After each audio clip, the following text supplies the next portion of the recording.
I just wanted to enjoy my son's graduation, but my boomer parents made it all about themselves, and I've just about had enough of them in my life. Posted by you/SimmerUnknown. I just need to vent. My son's high school graduation was earlier this week.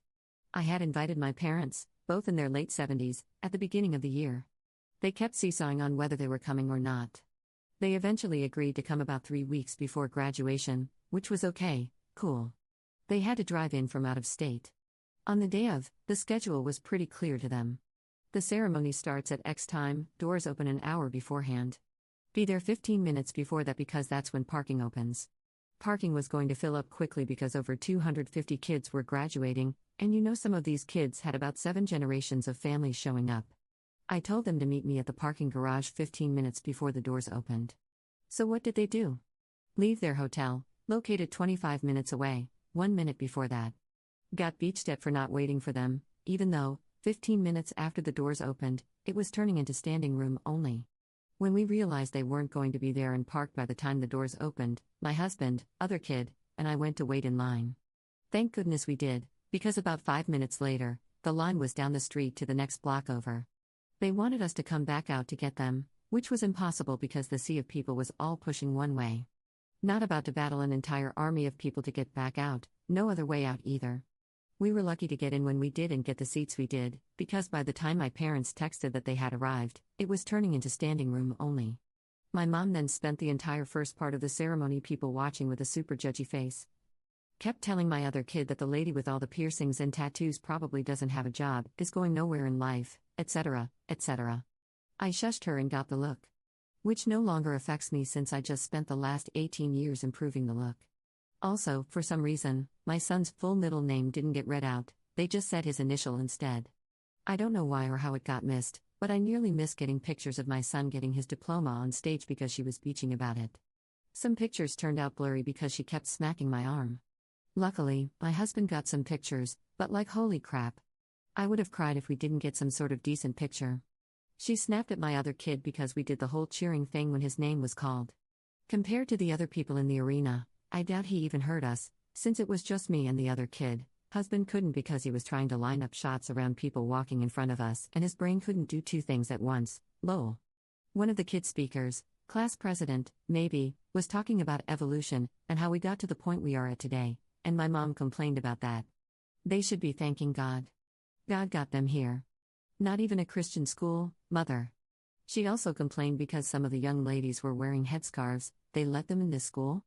Like Jesus H. Christ on a cracker, it's a effing public school, Mom. They're still people too, just like you, though probably less of a beach. Also got comments from her about the kids with green hair, blue hair, purple hair, and one girl with clown clothes on. They are going nowhere in life. Like, they just graduated, their life is just starting. The girl with the clown clothes was wearing a bunch of different graduation cords and had her name in the program with several scholarships listed. I pointedly told my other kid, and this is why we don't judge people based on their looks. They have tried to talk my son out of going to his choice of college. They think it's going to be too far away from me. Once we drop him off, we have to move across the country because of military orders, and that it's in a bad part of town. They're trying to paint some picture that my son is going to be stabbed, shot, mugged, and left for dead. The city the school is in has some crime, obviously, but the college itself has released their safety reports and hasn't had many issues or crimes. I use her favorite line when I voice a worry, it's all up to God. I'm not even religious or Christian anymore. Managed to get the look again when I said that. They are here for the rest of the weekend. We have another promotion ceremony for the other kid this weekend, 8th grade. So, send help? I think dealing with them has given me gray hairs. Top/relevant comments. Commenter. Why, just why continue a relationship with this person, regardless of familial connection? Ops response. She wasn't always this bad, or at least, maybe not that I could see. I think once she realized I stopped giving a crap about her religion, she decided it was time for the gloves to come off. Even though I have told her that's one of the main reasons I have issues with Christian beliefs. I moved away 4 years ago to be with my husband and haven't really seen her much since then. I never visit back home, and she has only come out this way once before. I only invited her because my son and she used to be close, and he wasn't opposed to the idea of her coming. Commenter 2. One of the hardest lessons for me to learn was that accepting or extending invitations made out of obligation was almost always a mistake. It took being ambushed by my elder siblings and pressed for money to make me say no more, and to stop caring about keeping the peace. Ops response. Yeah, my husband and therapist have been helping me understand and set boundaries. I still waver, obviously, but I've also made improvements. Like, I no longer feel obligated to call her every single effing day. I've been sticking with a twice-monthly short phone call, mainly to be like, you still alive? Okay, great, call you later. Commenter 3. I just want to comment on the look. It hurt my feelings and scared me when I was a kid. It was such a look of absolute venom and hatred. Anyway, I remember when I finally recognized that the look was a ridiculous tactic to try on a grown woman. Like, seriously, Mom, do you think narrowing your eyes, pursing your lips, and looking at me with hate is a good move? I just roll my eyes when she does it now. Nice try, you gonna ground me now? Take away my phone privileges? Give me a effing break. Ops response. I don't even use the look that much. Rarely for my kids, because I'm a firm believer in talking through things with them rather than glaring at them or trying to spark my laser beam into their skull. I did match the look my mom gave me, and you could see the initial shock when I gave it back to her. Don't think she realized I can give it back just as easily. Update 3 weeks later. I have gotten a few DMs from people wondering if I made it through my parents' visit. I did make it through, but my relationship with my mother did not. We are currently not on speaking terms. Well, to be more specific, I am not on speaking terms with her. She has been refusing to accept that. The weekend after my post, we had made plans to meet at 10 a.m. They showed up at 8 a.m. Ready to go, with no place to go. They made plans to stay for so long but made zero plans to fill that time, thinking I would magically come up with something to do. At 8 a.m. on a Saturday morning. Like, I can't even think straight due to lack of coffee at this hour. I am not a morning person, and have no idea where my bra is, but sure, I'll pull something to do out of my backside. They were just like, let's just do what you normally would do on a weekend. Which, no, let's not. 1. It'd be physically impossible for them to do, considering my mother probably needed a walker a decade ago but refuses to use one because it ages her. 2. They have no interest in video games or board games. I already tried getting them to play a board game previously and my mom stuck her nose up at that. And 3. There's a lot to do here, but 95% of the things worth doing are outdoors. My mom cries her head off if it's over 71 degrees outside. It's always, I'm melting, it's too hot, I'm melting. Like she is the Wicked Witch of the Midwest. Also, my family and I don't really go out every weekend. We like being home, we like being alone. So there I was, scouring the internet for things to do with elderly people who can't walk in our area, and still getting hit with go hike here or there or over there, while wondering if parent daycare was a thing. Mom was chatting with my husband when she decided to start talking about her favorite subject, Emma, my stepsister/her stepdaughter. The way she gushes about Emma makes you think Emma craps out gold nuggets and pukes up diamonds, emeralds, and rubies, all while having the cure to cancer in her head. When our parents got married, she kept asking me, why can't you be more like Emma? Like, I don't know, Mom, maybe because I'm still a teenager while Emma is pushing 30 at the time. Naturally, Emma was going to be more ahead in life. But from the day they married until now, I was constantly compared to Emma, told to be like Emma, and occasionally called Emma. When I had a mental breakdown in my early 20s and ended up in the psych ward, I was told to get over it or return to God. But when Emma had a similar situation, it was all she needs, all the help she can get. Emma marries a crap stain of a man who abused her, and my mom is ready to scorch the world. But when I was dating a guy who turned abusive, it was my fault. You get the point. I have no real issue with Emma. Though, it took me quite a bit of therapy to get to the point where I no longer resented her. These days, we are mainly Facebook friends, liking each other's random photos. So she is gushing to my husband about Emma. I'm only half listening until I hear her say, clear as effing day, Emma is like the daughter I never had. My husband and her husband went deer in headlights shocked. My son, 18, said, WTF. It took my daughter, 14, a few seconds longer to process what she heard, but even she caught it. She's not a morning person either. I basically just said, well, guess that's that. You can get the F out now.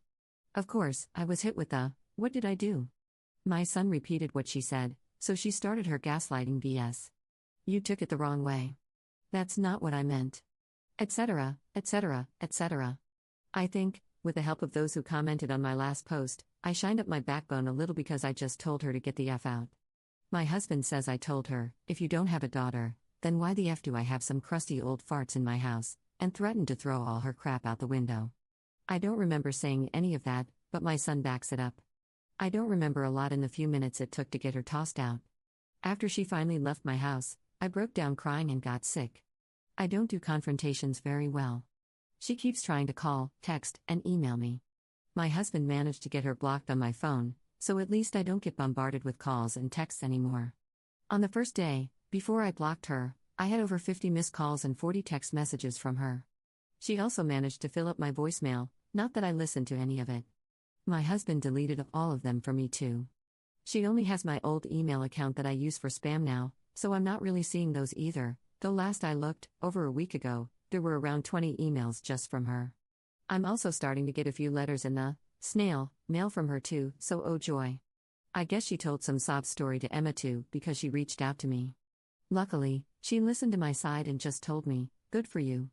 She also told me she has never been a huge fan of my mom for reasons like this but only plays nice and stays civil for her dad's sake. That made me feel a little better, knowing that Saint Emma dislikes her too. I was a mess for about a week after everything happened. Still am a mess, but less so. My husband and kids have been working hard to distract me, and I have been keeping up with my therapy sessions every week. She even got me in for an emergency session the next Monday. Luckily, my summer is about to get busy.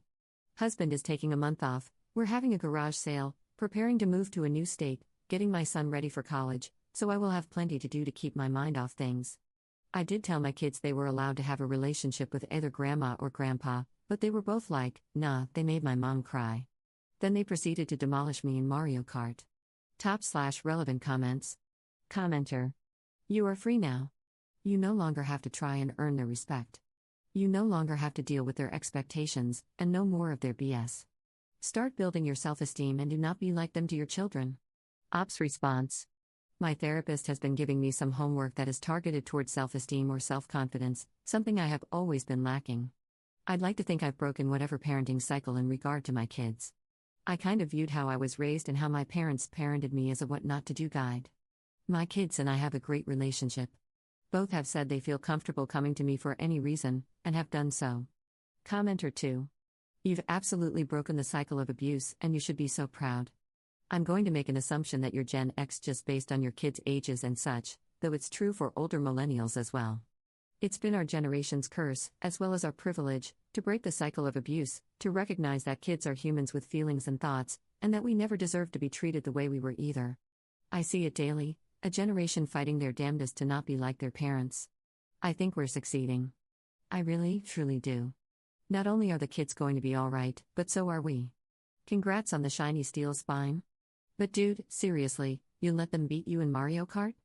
Ops response. According to Google, I'm a millennial, 87. I was born late to my mom, 39 at the time, and had my oldest young, 19. But I do agree, I see a lot of people my age trying to raise their kids differently. Even when my kids were young, I gave them choices on various matters: hair, clothes, friends. Obviously not so much on food, otherwise we'd be eating chocolate cake for dinner daily. My mom never liked that I allowed my son to have longer hair or allowed my daughter to dress emo, goth/emo, lots of black involved. In my defense, I haven't played Mario Kart in ages, while they play it every so often. May have to practice secretly so I can get my revenge.